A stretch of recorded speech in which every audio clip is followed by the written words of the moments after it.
Hey everybody, welcome to more Political Excess. Today, let's take a look at Joe Biden's job approval rating. I last did this a couple of months ago, so let's see where he's at as of Labor Day. So let's get right on RealClearPolitics, and we can see that he's at negative 12.7% in the aggregate. That's 42.1% approve, 54.8% disapprove. If we look at some of these polls here, his worst one is Reuters. That's minus 20 with only 38% approve. And actually Rasmussen, who's regarded as a right-leaning pollster, they have him at only negative 8. That's tied for the best approval rating. So I'm not sure what that's about. But the rest of these polls are somewhere in the middle. The sample size is about 1 to 2,000. Most of these are with registered voters. There's a couple likely voters, and one of them, the Reuters one, that is just adults. So let's go down to the graph here and see what the trend is. So last time in early July, Biden was about 6 points worse. He was negative about 18.5.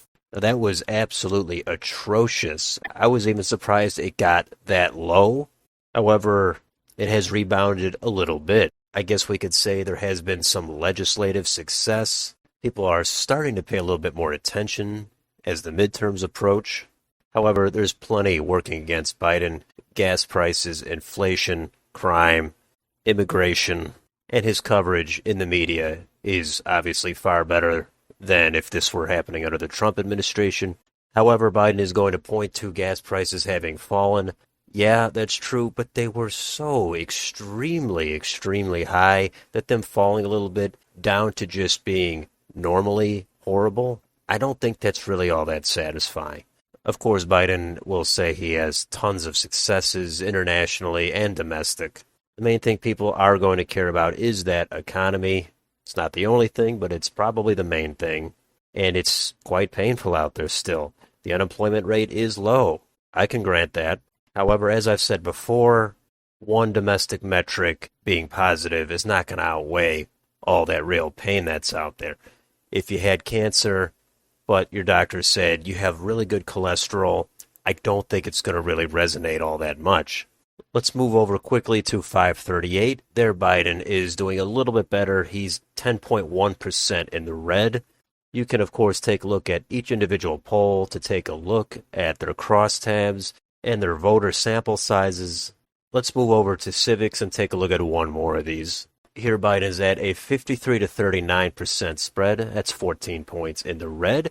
We could see it has creeped up a little bit from that real bottoming out a couple of months ago. It could go up more.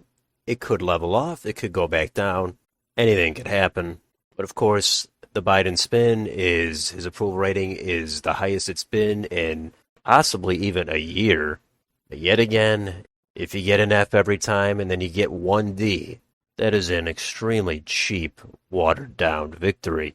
If we switch over and isolate to just independents, this is still a horrible spread. Only 28% approve, 61% still disapprove. That is not rock bottom, but it's only a little bit above that. And finally, as I do, let's compare this to when Donald Trump was in office. His approval ratings here on Civiqs. There we can see it was pretty steady basically the entire time, hovering around high 30s, low 40s. We could probably just say 40% there at the end. That's not good at all. But if we check out Trump's approval rating amongst independents, there we could see that ratio is close to 1-to-1. It's a very smooth correlation. So Biden's independent approval rating does not track at all with his overall approval. Trump's does very well. So you can make of that what you will. The Democrats are touting this rise in approval rating as momentum heading into the midterms. Sure, Biden is in a better place than he was a couple of months ago. Is he in a good place? Not at all. There's a lot of things working against him. He's going to take these victories when he can get them, and the rest of us will see what ends up happening. So that's a quick look here at Biden's approval rating for September. Let me know if you have any thoughts about any of these polls, about his approval rating. Let me know in the comments down below. And if you enjoy this channel, please don't forget to like, share, and subscribe.